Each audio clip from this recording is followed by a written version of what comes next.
हरे कृष्णा। आप सभी को कामिका एकादशी की बहुत सारी शुभकामनाएं। परम भगवान श्री कृष्ण की कृपा आप और आपके परिवार पर सदैव बनी रहे, यही कामना करते हैं।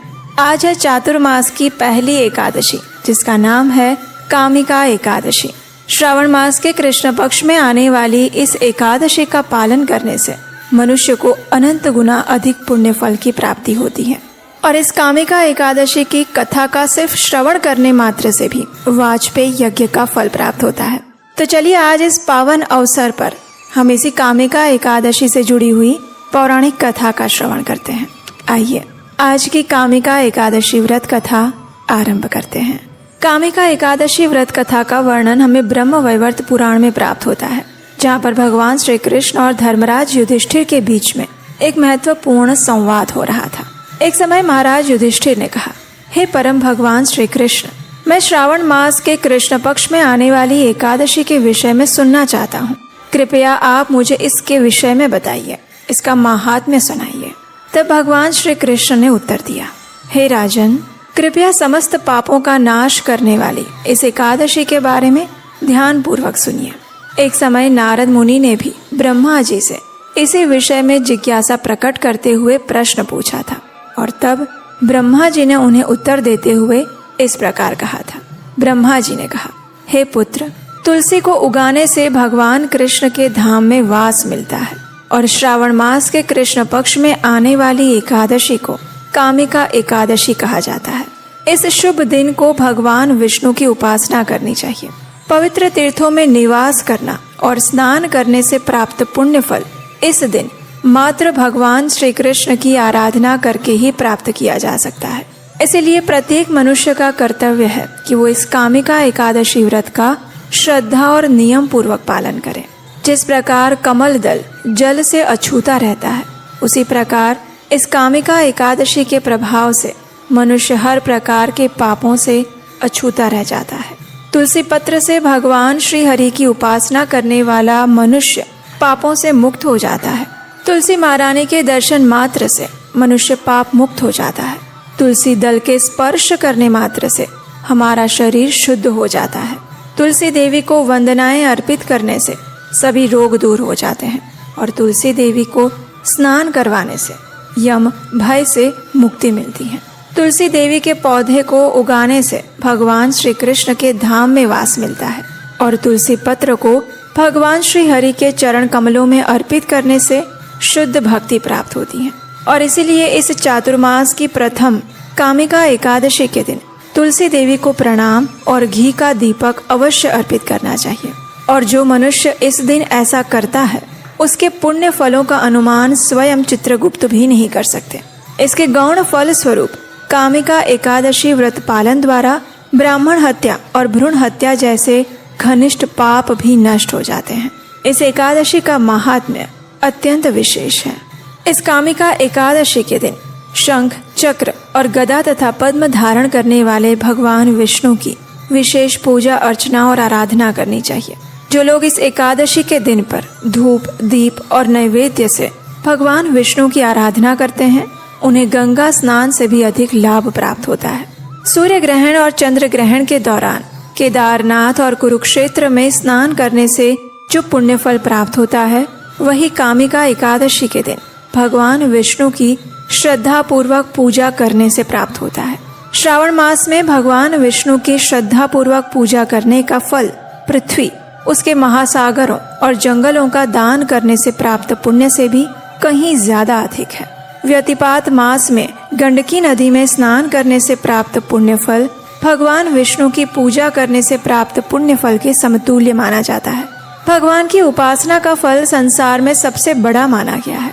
इसलिए अगर कोई श्रद्धा पूर्वक भगवान की उपासना नहीं कर सकता, तो श्रावण मास के कृष्ण पक्ष में कामिका एकादशी का व्रत रखना चाहिए। जब कोई मनुष्य आभूषणों से सजी हुई गाय और उसके बछड़े का दान करता है, और उससे जो पुण्य फल उसे प्राप्त होता है, वही पुण्य फल उसे कामिका एकादशी के व्रत का पालन करने से स्वतः ही प्राप्त हो जाता है। श्रावण मास के कृष्ण पक्ष में कामिका एकादशी का व्रत रखने वाले और भगवान विष्णु की आराधना करने वाले श्रेष्ठ ब्राह्मणों को सभी देवों, नागों, किन्नरों, पितरों और अन्य देवताओं का आशीर्वाद प्राप्त होता है। इसलिए पाप से भयभीत मनुष्य को विधि पूर्वक कामिका एकादशी का व्रत रखना चाहिए। जो लोग सांसारिक वस्तुओं और पापों के सागर में फंसे हुए हैं, उन्हें मुक्ति प्राप्त करने हेतु कामिका एकादशी का व्रत अवश्य रखना चाहिए। ये एकादशी सभी पापों को दूर करने में सक्षम है और संसार में ऐसा कोई दूसरा उपाय नहीं है जो पापों को इतनी अच्छी तरह से मिटा सके जितना ये उपाय है। हे नारद, स्वयं भगवान ने कहा है कि आध्यात्मिक ज्ञान से प्राप्त पुण्य फल कामिका एकादशी का व्रत रखने से प्राप्त पुण्य फल से कहीं अधिक श्रेष्ठ है। इस व्रत को रखने से ना तो मृत्यु के देवता यमराज के दंड का सामना करना पड़ता है और ना ही नर्क की यातनाएं सहनी पड़ती हैं, और इसी के फल स्वरूप व्यक्ति स्वर्ग का पात्र बन जाता है। जो मनुष्य इस दिन तुलसी के पत्तों का उपयोग करके श्रद्धा पूर्वक भगवान श्री हरि की पूजा करते हैं, वे भौतिक संसार के सागर से उसी प्रकार विरक्त हो जाते हैं जिस प्रकार कमल का पुष्प पानी में रहते हुए भी उससे अलग रहता है। जो मनुष्य कामिका एकादशी के दिन एक बार तुलसी पत्र से भगवान श्री हरि की पूजा करता है, उससे प्राप्त पुण्य फल एक बार सोना और 4 बार चांदी दान करने से प्राप्त पुण्य फल के बराबर माना गया है। भगवान श्री विष्णु रत्नों, मोतियों और अन्य आभूषणों की तुलना में तुलसी के पत्र से अधिक प्रसन्न होते हैं। जो मनुष्य कामिका एकादशी की रात्रि में जागरण करके दीप अर्पित करते हैं, उन्हें इतना अधिक पुण्य फल प्राप्त होता है जिसकी गणना चित्रगुप्त स्वयं नहीं कर पाते। एकादशी के दिन जो मनुष्य भगवान के सामने दीप जलाते हैं, वे अपने पूर्वजों को स्वर्ग लोक अर्थात स्वर्ग में अमृत पान करने के लिए मार्ग प्रशस्त करते हैं। जो मनुष्य भगवान के समक्ष घी या तिल के तेल से दीपक जलाते हैं, उन्हें सूर्य लोक में भी हजारों दीपों की चमक प्राप्त होती है, और इसीलिए प्रत्येक मनुष्य को इस कामिका एकादशी व्रत का पालन करना चाहिए। इस व्रत का पालन करने से ब्रह्म हत्या सहित सभी पाप नष्ट हो जाते हैं। इस संसार में सुख भोगने के बाद मनुष्य अंततः भगवान श्री विष्णु के धाम को प्राप्त करता है, और इस कामिका एकादशी की महिमा का श्रवण मात्र करने से मनुष्य आध्यात्मिक लोक की प्राप्ति करता है। और इस प्रकार कथा का समापन करते हुए भगवान श्री कृष्ण ने कहा, हे नृपश्रेष्ठ, श्रावण मास के कृष्ण पक्ष में आने वाली कामिका एकादशी का प्रत्येक मनुष्य को पूर्ण श्रद्धा के साथ नियम पूर्वक पालन करना चाहिए, और ऐसा करने से वो अनंत पुण्य फल प्राप्त करता है और भगवान हरि की विशेष कृपा का पात्र बन जाता है। क्या आने वाले गर्भ विज्ञान वेबिनार के लिए आपने रजिस्टर किया? अभी तक नहीं किया तो जल्दी नीचे डिस्क्रिप्शन बॉक्स में लिंक दिया गया है, वहां पर जाकर अपने आप को रजिस्टर करें और अपने आप को गर्भ विज्ञान के उन 3 रहस्यों से अवगत करवाएं जो आपकी आने वाली प्रेगनेंसी को पीसफुल बना सकता है, हैप्पी और बहुत ज्यादा सक्सेसफुल बना सकता है। चलिए अब हम आपको सुनाते हैं ब्रह्म वैवर्त पुराण में वर्णित ब्रह्म कल्प में घटित एक पौराणिक कथा। एक समय नव यौवना तुलसी धर्मध्वज राजा की पुत्री के रूप में अवतरित हुई थी। उस समय भगवान नारायण की तपस्या करने हेतु वे विविध तीर्थ स्थानों में भ्रमण कर रही थी।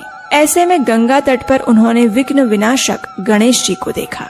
अब देखिए, गणेश जी तो अत्यंत सुंदर, शुद्ध और पीताम्बर धारण करके भगवान श्री कृष्ण के ध्यान में मग्न थे। उनके इस दीप्यमान रूप को देखकर तुलसी जी उनसे आकृष्ट हो गई, लेकिन उनका गजमुख देखकर वह उनका उपहास भी करने लगी। ऐसे में तपस्या भंग होने के कारण गणेश जी ने उनसे पूछा, हे देवी, आप कौन हैं और आपके यहाँ आगमन का कारण क्या है?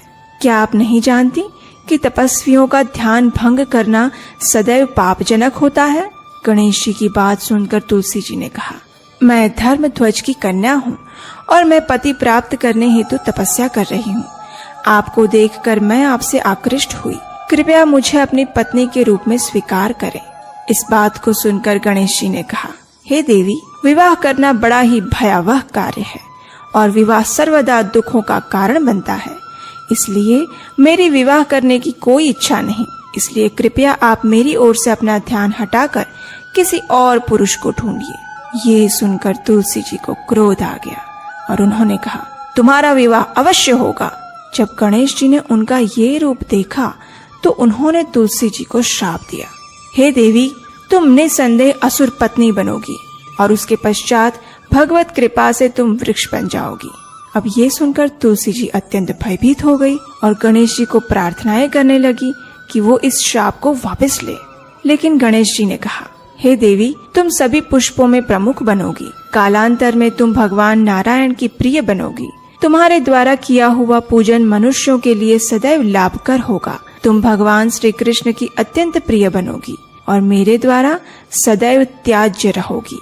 इस प्रकार हम जानते हैं कि तुलसी देवी आगे चलकर शंखचूड़ असुर की पत्नी बनती है और उसके बाद भगवान की प्रिया तुलसी देवी पौधे के रूप में प्रकट होती है। तो ये तो थी तुलसी देवी से संलग्न पौराणिक कथा। लेकिन क्या आप जानते हैं, तुलसी देवी की जाने और अनजाने में की गई सेवा के चमत्कार आज के कलयुग में भी देखने को मिलते हैं। चलिए इस विषय में अब हम आपको रशिया में घटित एक सच्ची घटना सुनाते हैं। ये घटना अरुण लोचन नाम के एक 30 वर्षीय रशियन भक्त के जीवन में घटित हुई थी। जब अरुण लोचन एक बालक थे तो उनकी माता ने अनजाने में ही तुलसी के पौधों को विकसित किया और रशिया की तीव्र सर्दी में भी उसकी देखभाल की। प्रारंभ में तो उन्हें लगा कि ये भी अन्य पौधों की तरह सामान्य पौधा है, लेकिन धीरे धीरे उन्हें तुलसी देवी की आध्यात्मिक शक्ति का अनुभव होने लगा। कुछ समय बाद वे तुलसी देवी से इतनी आकृष्ट हुई कि अन्य पौधों की तुलना में वे सबसे अधिक देखभाल और सेवा तुलसी के पौधे की करने लगी। समय के साथ उन्हें इस बात का अनुभव हुआ कि तुलसी सेवा से उनका जीवन शांत और अविक्षुब्ध हो गया है। अपनी माता को तुलसी सेवा करते देख अरुण लोचन भी उसके प्रति आकृष्ट हुए और उसने भी माता की सहायता करते हुए तुलसी सेवा करना प्रारंभ किया। अनजाने में ही की गई तुलसी सेवा के कारण उन्हें अज्ञात सुकृति प्राप्त हुई और कुछ समय बाद वे इस्कॉन के कुछ भक्तों से मिले जो कि मार्गों पर श्रील प्रभुपाद की पुस्तकें वितरण कर रहे थे। अरुण लोचन ने उनसे कुछ पुस्तकें खरीदी और उन्हें पढ़ना शुरू किया। श्रील प्रभुपाद की पुस्तकों ने उनके जीवन को परिवर्तित कर दिया। उनकी माता ने भी इन पुस्तकों को पढ़ा और वह भी कृष्ण भावनामृत की ओर आकृष्ट हुई। कुछ समय बाद अरुण लोचन मंदिर में पूर्णकालीन भक्त के रूप में जुड़ गए और वहां जाकर उन्हें और उनकी माता को पता चला कि जिस पौधे की वे अनजाने में ही सेवा कर रहे थे वे स्वयं भक्ति प्रदायिनी तुलसी देवी थी। इस प्रकार तुलसी देवी के प्रति उनकी श्रद्धा और दृढ़ हुई। अरुण लोचन जिस मंदिर में सेवा करते थे उस यूरोलोवा के मंदिर में वास्तव में वेदी पर तुलसी देवी के चित्र की ही पूजा की जाती थी, क्योंकि वहां ठंड के कारण तुलसी देवी विकसित नहीं हो पा रही थी। लेकिन वहीं दूसरी ओर अरुण लोचन के घर में उनकी माता के द्वारा अनेक तुलसी के पौधों को बड़े ही भक्ति और प्रेम से विकसित किया गया था। अरुण लोचन ने अपनी माता से विनती की कि वे तुलसी के पौधे मंदिर में दे जाएं, जिससे भक्तगण उनकी विधिवत पूजा कर सके। अरुण लोचन की माता ने ना चाहते हुए भी तुलसी के पौधों को मंदिर में अर्पित कर दिया और आज भी वहां तुलसी देवी की सभी भक्तों द्वारा सेवा पूजा हो रही है। तो अब आप समझ ही गए होंगे कि इस कामिका एकादशी की व्रत विधि में सबसे विशेष विधि है इस दिन तुलसी देवी की पूजा अर्चना करना और भगवान श्री कृष्ण को उनके पत्र या नव अंकुरित मंजरी अर्पित करना। एकादशी के दिन ब्रह्म मुहूर्त में उठकर स्नान इत्यादि से स्वच्छ होकर भगवान की मंगला आरती करें अथवा उसका दर्शन करें। उसके पश्चात तुलसी देवी की विशेष पूजा विधि करें। इसके लिए तुलसी देवी को जमीन से ऊपर एक आसन पर स्थापित करें, उनके समक्ष घी का दीपक जलाएं और उन्हें जल अर्पण करें। तत्पश्चात तुलसी देवी की 4 बार प्रदक्षिणा करें। प्रदक्षिणा करते समय आप इस मंत्र का उच्चारण कर सकते हैं। यानि कानि च पापानि ब्रह्म हत्यादिकानि च तानि तानि प्रणश्यन्ति प्रदक्षिणा पदे पदे।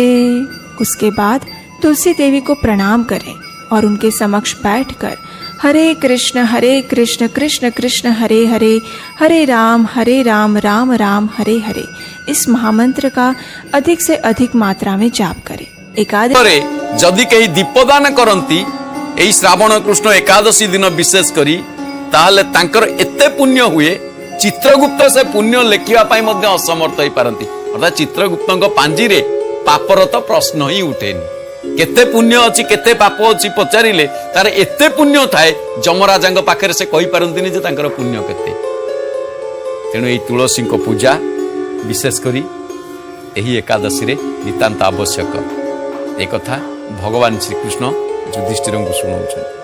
अन्य पक्ष रे एक नीति को कहा जाए तिथि को चक्रबुला एकादशी। एही दिन श्री जगन्नाथ मंदिर रे मध्याह्न धूप परे महाप्रभु को वस्त्र लगी एवं झड़ा आलती जहाँ कहा जाए सरिला परे पालिंके आसी पहुंची जाई थाए महाप्रभु को मुक्ति मंडप सम्मुख रे। मदन मोहन से विमान को विजय कर सारिबा परे, कारण पूर्वर मदन मोहन आज्ञामाल पे आसी सारी थांती, प्रत्येक सुनावेश रे महाप्रभु जो सुवर्णर चक्र धरी थांती सेही चक्र पुनः आसी विजय करती सेही विमान उपरे। विमान बड़ू सेवक तापर तांकु कांदेई 22 पाहाच देई सिंहद्वार निकट दे श्रीनगर को गमन करती। श्रीनगर ठारू 4 आश्रम को परिभ्रमण करती। 4 आश्रम जे कि अंगिरा, कंडू, मार्कंड एवं भृगु, ये 4 आश्रम को परिभ्रमण कर सारा परे बाहुड़ा विजय करती। सुदर्शन तांको स्थान को, मदन मोहन दक्षिणी घर को। यही नीति को चक्रबुला एकादशी कहा जाए। यही एकादशी दिन श्रावण कृष्ण एकादशी दिन ही यही नीति पालन होतिबारु यहाकू चक्रबुला एकादशी नीति कहा जाए।